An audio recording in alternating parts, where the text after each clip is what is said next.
we are not our titles, and we are not our majors, and we are not the labels that people give us. And I think sometimes we get stuck because we're like, you know what? I can't contribute to this really wicked problem space because I don't have that expertise. And that's just not true.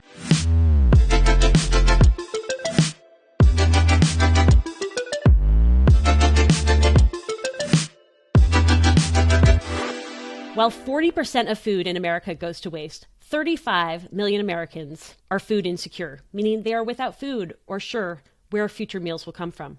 We are so excited to talk today with Emily Ma, head of food for good at Google, who is reimagining how our food systems work with the goal of creating a sustainable, equitable, and healthy future for all.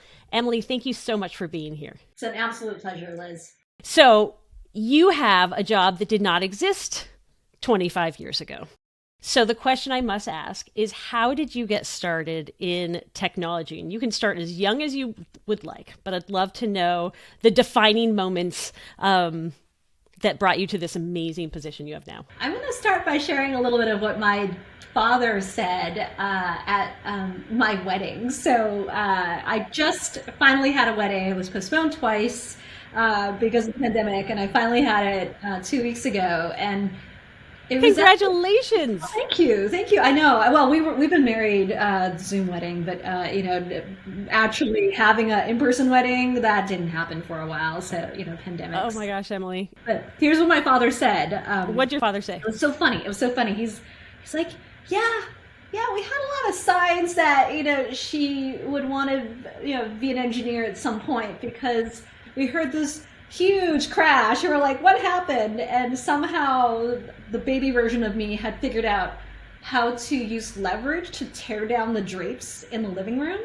And so he's like, yeah, ever since that point in time, I think she kind of figured out some mechanics and how to be a force multiplier and all that. I guess at the end of the day, I've always, like you, been really curious about the physics of the natural world, I guess, right? Since, I guess, pulling down curtains at the age of, 1.5 years old. And that led me to being really curious about architecture, really being curious about how things are built, whether it was a house or even product design, like how do I make this computer mouse I have in my hand. And by the time I was a teenager, that it was actually, I went to an all-girls school and no one went into engineering. I was one of the very few folks who even sort of considered what it was. And part of it was I had a really great math teacher who's like, oh, you should check out this summer camp for kids who like tech in Canada that's called Shad Valley. You get to go and spend a month at a university and just be exposed to all different kinds of engineering and science. And so I was like, oh, an engineer's not like a train engineer that stands and toots the horn and lets people on and off the train. An engineer is actually a lot more, right? There's a lot more than that. And that was really my sort of first sort of big moment where I was like, oh, there's a future. There's actually a life and there's a career that's possible here. Wow. Did you find more women at Stanford who were interested in engineering, or did you feel? Oh, great question. Continued to feel isolated? I'm curious. It depended on the major. I think electrical engineering was particularly hard. So I was like one of two women in some of the early sort of introductory courses in electrical engineering. I took the first one, so lots of women in that one, and then the next three, I think there are fewer and fewer. The truth of the matter is, I didn't necessarily choose mechanical engineering because I was like, there's people I want to hang out here. I ended up at a lab, Mark Kukowski's lab at Stanford, and he ran actually two parts of his lab. One was dexterous manipulation, super interesting. How can you get robots to learn to pick things up and put them down, and it's not just not just like a hard object like a pen that you can squeeze really hard, but how do you pick up an egg with a robot? Because if you squeeze too hard, it's gonna drop, and that'd be not good. And then the other side was biomimetics, biomimimetic robotics, and that's, I think, where you probably remember me building a robot to climb up a hill. And just, again, that was tying back to the natural world. And I studied cockroaches. I know that sounds really weird and very awkward, but insects, we have so much to learn from insects about how they navigate their unstructured environments. So I literally had two pet cockroaches that I would feed dog food to, and I would watch them like run around, and that would be inspiration for how we build robots. Just amazing, amazing learning. But in that space, there were a few other women who were in that lab and in the adjacent labs, and then I could see myself be them. So they were all in their PhD programs. I was still an undergrad. I was a junior at that time, and I was like, well, I really like these people, and I feel like I have a community here, so I'm going to study mechanical engineering as a result of that. That's really interesting. And then the lab culture. Now, I must go down this rabbit hole. When I met you, I thought for sure you were destined to be a PhD student. You were so focused. And so as I recall, your first job out of college was as a design consultant at IDEO. That's right. That's right. So, Mark, Professor Kukowski, is a wonderful, wonderful mentor and just incredibly wise. And he himself had gone into industry before he went back and did his PhD at Carnegie Mellon. So he went and spent a number of years at Alcoa. And Alcoa is, I think, an aluminum manufacturing company, refining company. Correct. And he used to often say how important that experience was. And so he literally at one point said, I'll always be here. This lab will be, he still is there, by the way. He is doing very well. Right. And so he says, go out and at least do an internship, like go out and like explore what it's like to be, at a company, doing something different. Like the doors will always be open here. And so I ended up interning at IDEO for a summer. And that was a summer right after there were some hard times. There was a recession in the early 2000s as well. And I think they had not hired for a little while. And suddenly were like, oh, we need to bring in some new talent, some young people. And so I was part of the intern class where many of us just went from our internship and went full time. And so we're like, oh, we like it here. They're like, do you want to stay? And we're like, oh, great. Okay, we can stay. Okay. But then you did stay, and then you went on to Google. So you didn't go back to a PhD. So what then got you to Google, where your career, you worked on everything? It's briefly, you worked on, not briefly, I'll summarize briefly what you did. You worked on glass, you worked on Loom, Waymo, and now you're onto food. So you have worked on such, in my mind, from the outsider eye, such a spectrum of projects, but I'd love to hear the path of how those all came together. And they must make sense for you. There's got to be a line through there for you. Oh my goodness. Firstly, just taking a moment to honor IDEO and my experience in design consulting. It was such a great 4 years of my life right out of college, because I wasn't going into one industry doing one job. It was, even though in those 4 years, I had this beautiful opportunity to work in like medical devices, to computer electronics, to furniture, to other sort of fast-moving consumer goods efforts. And so I got to see so much in those 4 years across, I think it was probably 8 different projects and many more just I was exposed to. And so early in my career, and in hindsight, I realize now how important that was, because that actually helped me sort of hone in on not just like the skill sets I really like to sort of build on, but also what I didn't like. And then same thing, like what verticals do I like, and what sort of verticals meaning like industries did I like, and what did I not like. And so, that's something that I share a lot with folks who are, coming out of, college, like, hey, how do I decide between 2 jobs? And it's like, well, which one's going to give you the maximum exposure, right? Because we can't really decide in our 20s exactly who we're going to be. Actually, we can't really decide even now. I mean, I have a better sense now, but it's this evolution over time. So, Emily, in the spirit of sharing parental stories, my mother said, in your 20s, your job is to figure out as much of what you like and as much as it is to figure out what you don't like. That's right. In fact, she articulated it as hopefully you will not like your first couple of jobs, because that will direct you to what you do like. That's right. I thought that was fascinating. That is well said. Very well said. You had a more positive spin of you want to observe many different things. Building on that theme, actually, of observing many different things, what happened was I ended up doing more project leading by the time I was in my third and fourth year at IDEO, and I was realizing that I could do the engineering, I could do the design work, I could do the creative work, but to see things actually go out in the world, making a business case was really important. And so, of course, it would. Like, we would design. I have a number of things that are out in the world still. Like, I go to Stanford, and actually, there's a piece of furniture that I was part of designing that is like everywhere now. And I'm like, oh yeah, I remember that, and I remember that piece. I remember that piece. Okay, can you tell us what it is? I must know. Which one is it? So it's a Steelcase product. Steelcase Yes. is a really big furniture company, and it's called the Akira table. It's this really fun table that when you flip it up, the legs actually turn, and so you could stack like. Oh, I know exactly what it is. Those are brilliant. Yeah, I didn't know you were behind them. That's right. I was one of 3 or 4 engineers on that for about a year. Oh, wonderful. Yeah.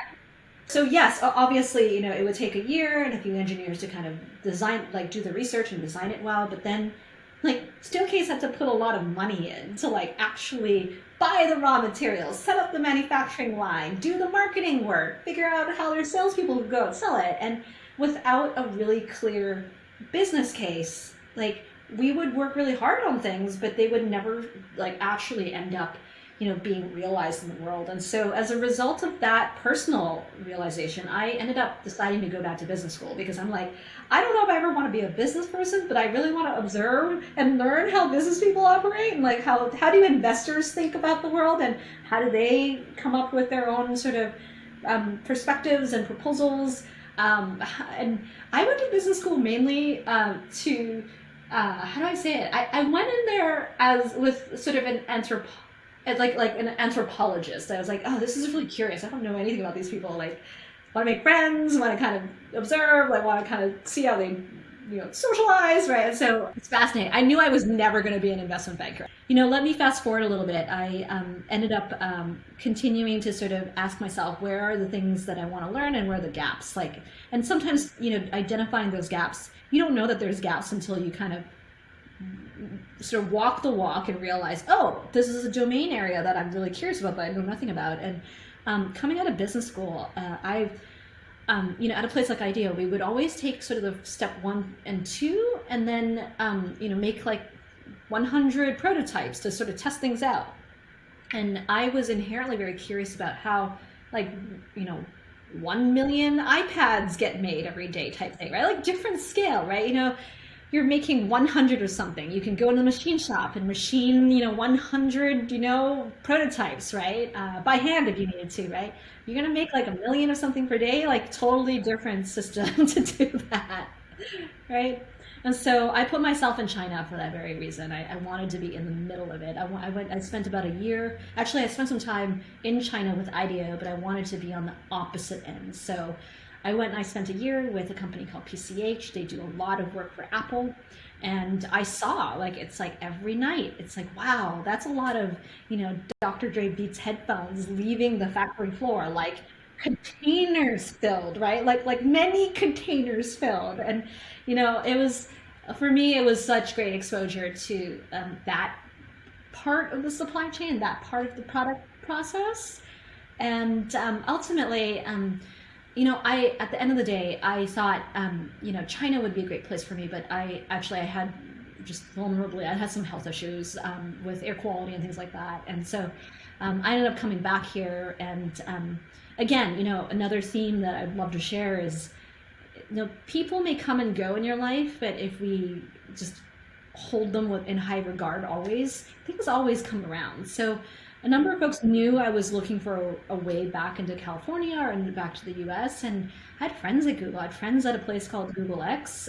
Again, it's at the end of the day, the funny thing about just finding like opportunities in our careers, oftentimes is less so us like having exactly a particular expertise or meeting certain requirements. It's about like whether or not you can jam with the people, right? And companies are cultures, and it's really important, even if the opportunity is amazing, to find people you can jam with. And like when I go back to Mark's lab, like oh my God, like we would, I don't know if you remember this, but like every October we would take a week off, and Mark would too, and we would make I, costumes. I do And recall that. there was a year where everybody dressed up as life-size Duff beer cans. So Duff beer is like the Homer Simpson brand of beer.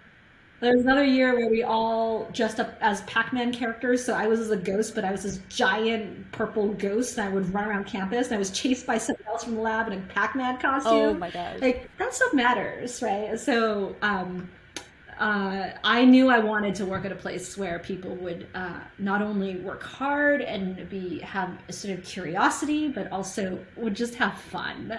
Okay, Emily, I have to ask you because you were talking about business cases earlier. Tell what is the business case for taking a week off to dress up in costumes? I believe there is one. I would love to hear your take on it. Oh my goodness, that's a fun question. Okay, I'm going to go a little bit philosophical. At the end of the day, um, I think it was Stephen Covey who said it, like collaboration happens at the speed of trust. And, you know, especially now I work at Google's massive. When I started, it was like 30,000 people, and now it's like 170,000 people. And we're in 170 cities in the world. And so when I say collaboration happens at the speed of trust, business happens at the speed of collaboration. And so almost 10 years in now at Google, I know who to pick up the phone to call and ask a question to or ask for help. And generally because we've had a good, relationship in the past and had good experiences with each other, I get an answer or I get help. And so it's easy for me now. So I can get things done really fast. Taking time off for a week to make costumes, and I guess in some ways my team sort of does that. I'll explain what we do. Sometimes we just have to do things that seem like they have no productive reason to do so because we learn about each other in new ways. You see people, or you see yourself and you see other people sort of in these moments where we're like struggling to solve something, and it's like low stakes because it's, well, depending on how you put it, it's kind of low stakes because you're not trying to like push out a research paper, or you're not trying to like, deliver on a really important business goal, right? But you learn about each other and you kind of figure out, oh, this is what happens when so-and-so gets stressed out, or like when so-and-so is like frustrated, and then you kind of work through it. And then that lesson is really valuable for when the stakes are higher, when like, oh my goodness, we're in a code yellow because, there's something in our product that's not working and we have to drop everything and really focus on this one bug that we need to solve for. Or, oh goodness, you know what, we really need to hit this deadline and we just don't have enough resources. How do we problem solve? So while it might seem totally ridiculous to have like 10 people in a lab stop working for a week and just like make costumes, it actually speeds up the day-to-day, the normal day-to-day a lot. I love it. Okay, now I must know. What do you do with your team? I'm dying to know. So in a sort of a more formal way, we do a lot of field trips. So regardless of who is on our team, if you're an engineer, if you're a policy person, if you're a marketer, we go out in the world a lot, and we just go into, like, we visit farms, or we go and visit food banks, or we go to we go, or the most recent field trip I did, I was up at 4 a.m. in a Safeway store. When they're restocking? Watching them with the trash. Oh, they're dealing with What's the that? trash. Oh, interesting. Yeah, and restocking and meeting all the people sort of on the receiving dock, and that's when everything happens at a grocery store. And so I will share one more very specific instance of you're like, why are we doing this? So here's another sort of, this is my favorite example. So we work in waste. I know it's not the sexiest thing. I know many of you are kind of like, why the heck, after so many years of education, would she spend time doing this?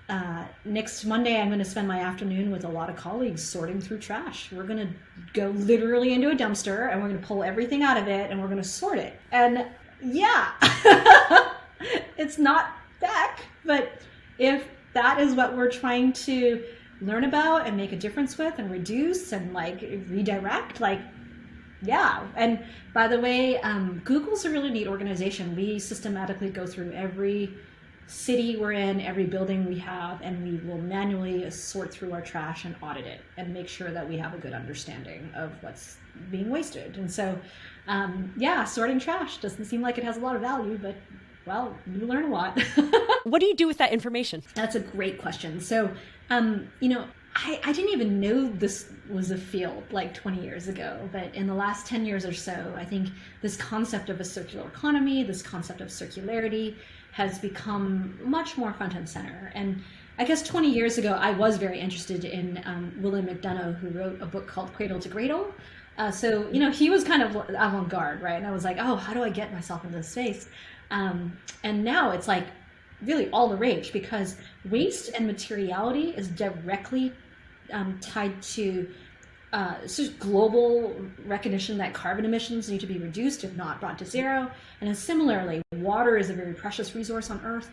Water is also a big part of waste. And so understanding materiality, understanding circularity, those have become so critical in everyday business. And Google has stepped up, as have a lot of our peer tech companies, around setting really audacious carbon goals. So we're looking to be carbon free by 2030 across all scopes. So scope 1, 2, and 3. So our immediate, put everything up our supply chain, and then we're looking to return 20% fresh water to all the communities we're in.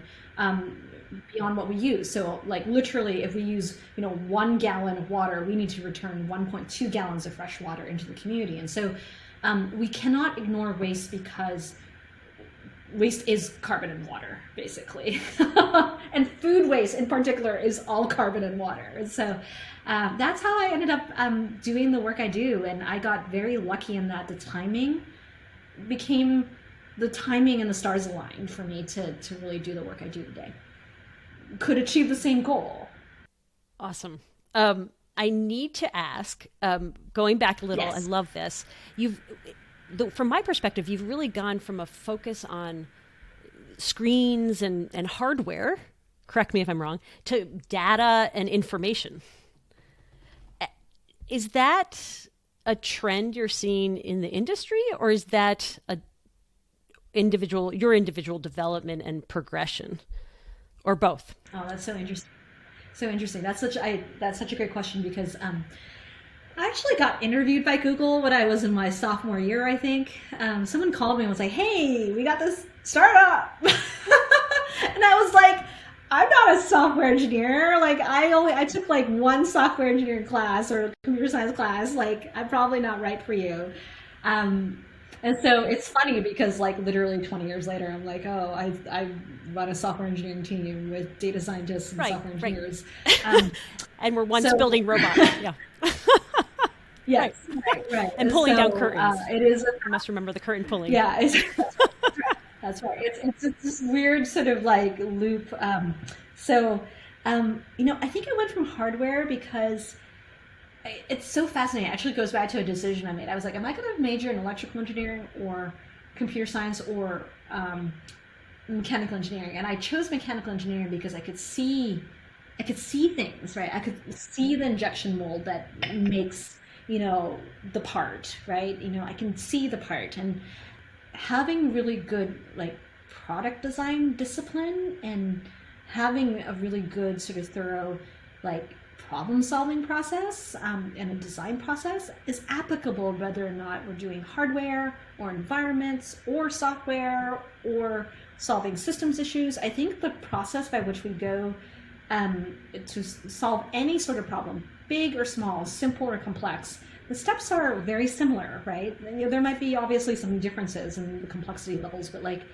I still sort of look at the world, and Liz, you and I are proponents of human-centered design, and I think we still take a very human-centered approach. Like, there's a reason why I'm like in the trash with the garbage man, or literally, right? Or like in the field with the farmer, or in the like on the receiving dock with like the Safeway folks at 4 a.m, right? There's that it comes down to at some point whatever product we design, process we design, interface we design.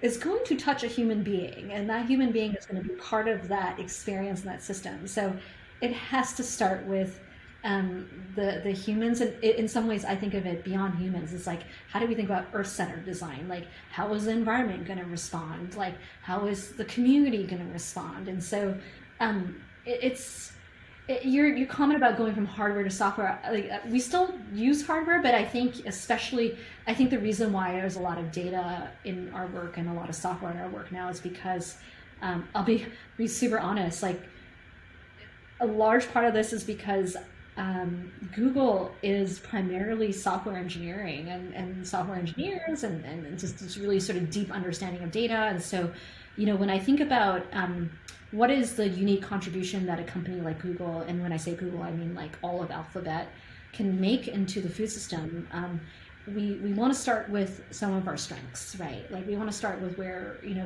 we have like unique things to offer. And I mean that genuinely. I think, there's a lot of things we could do. There's a lot of things we can learn. We're inherently a really curious population of folks. We can bring money to the table. We can help with policy making, but, our core strength at Google has always been software engineering. And so I've been leaning into that a lot more because that helps me bring with me a lot of individuals across the company who are excited and trying to find ways to contribute. So I must ask, do you ever feel in your trajectory, do you ever see yourself going into policy? Oh, goodness. Well, it's interesting. I won't hold you to anything here, but I've just seen this trajectory of people ultimately saying, it comes down to the policy level. It's what we do with policy. And I'd be curious to get your take on that. That is fascinating. Maybe I could take policy and define it as very broad.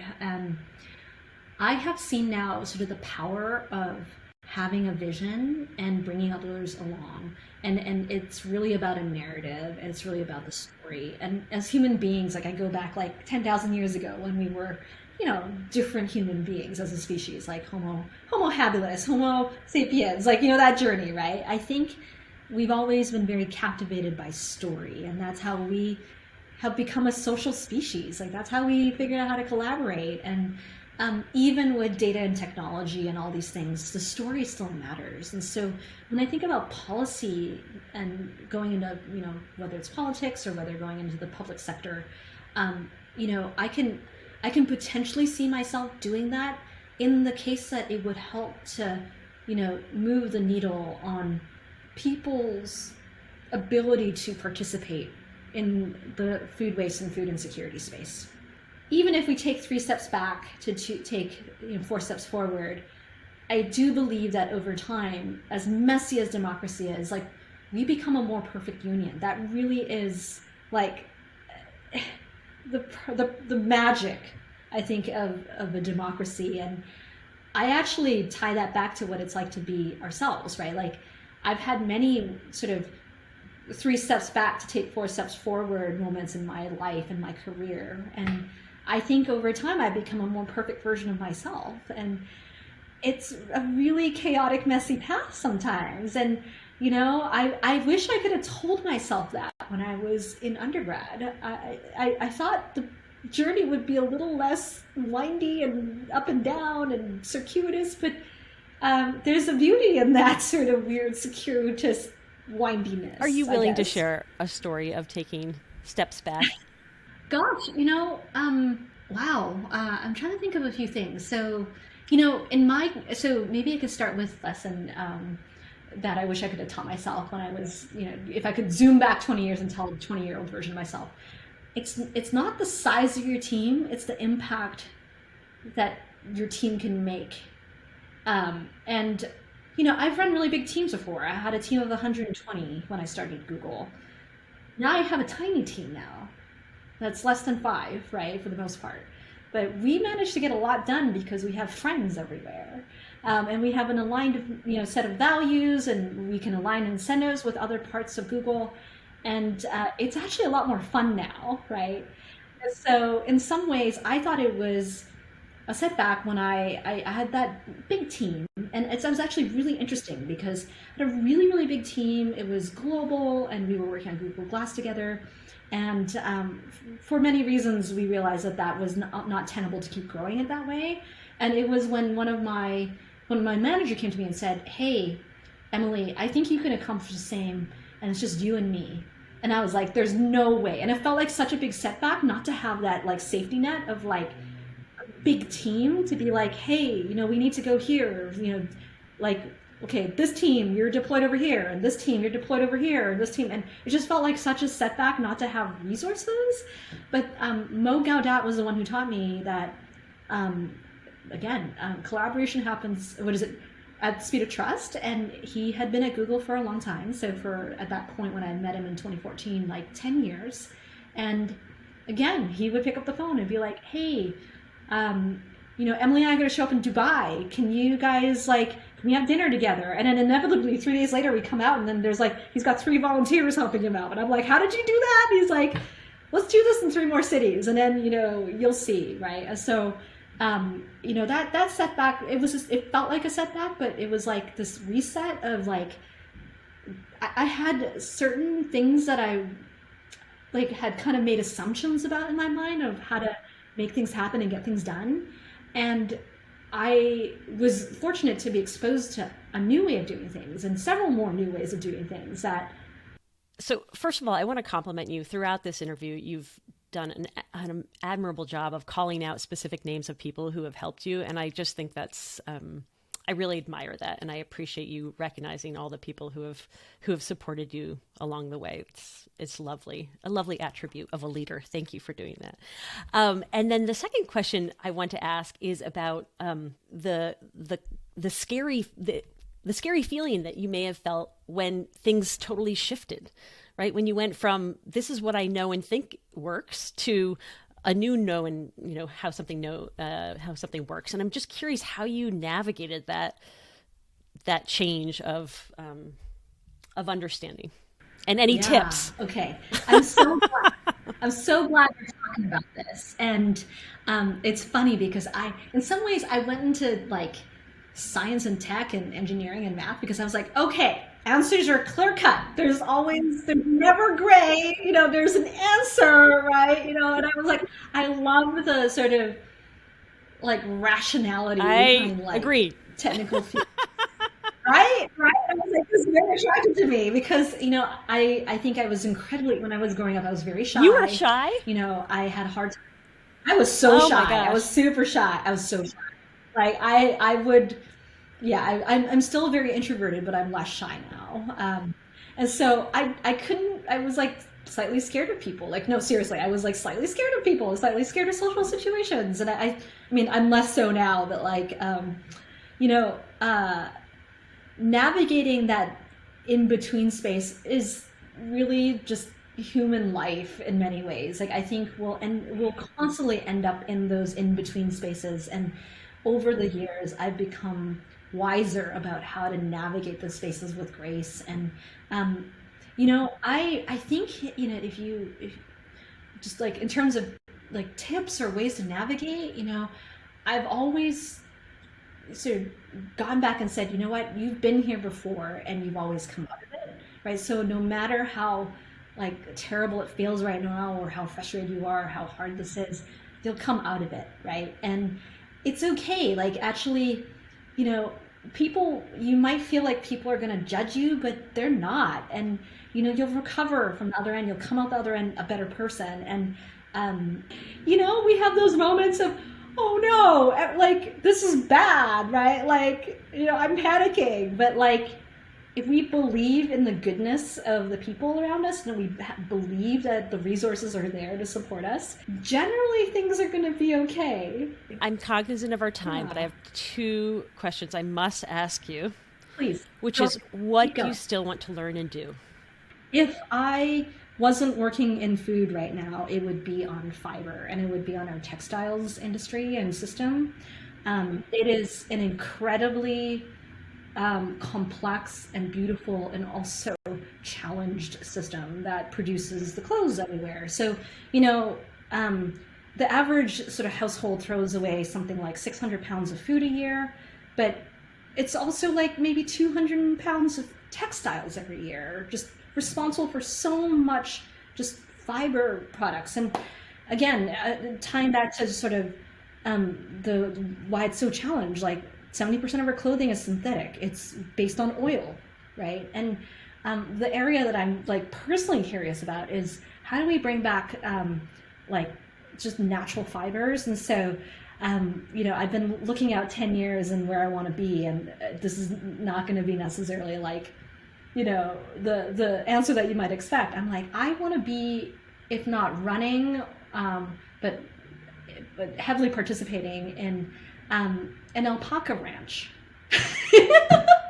I would love to talk about so much more about this, so many questions, but I want to step back and ask you big picture. My question was going to be, what advice do you have for young people entering technology? But I'm not quite sure if that's the right question to be asking you. I think it's, what advice do you have for young people living in this world? Because technology, what I'm hearing from you is just, it's a tool, but really what we should be thinking about is systems and Earth systems. So what advice do you have for people in the world? Yeah, absolutely. Absolutely. I think it's really important for, first and foremost, for you to never lose that curiosity. I think it's, I definitely have friends and former colleagues and even current colleagues who have sort of lost that sort of glimmer in their eyes and their sort of ability to be curious, because I think that's unique for us as human beings. And there's optimism in the curiosity, right? When we kind of get stuck in a rut, like, I feel like we lose a little bit of like the magic of living. And so whatever it takes you to get into that curious space, sometimes for me it's like literally I still go to bookstores and I like randomly pick something off like, it doesn't even matter if it's a book I know nothing about, like, or a subject I know nothing about. Flip to a page in the middle and be like, oh, that's interesting, I just learned about how to tie knots, right? I don't know. That's how I ended up in fiber arts, by the way. I started doing a lot of knitting and weaving and Really? like mural size, tapestries type things. Yeah.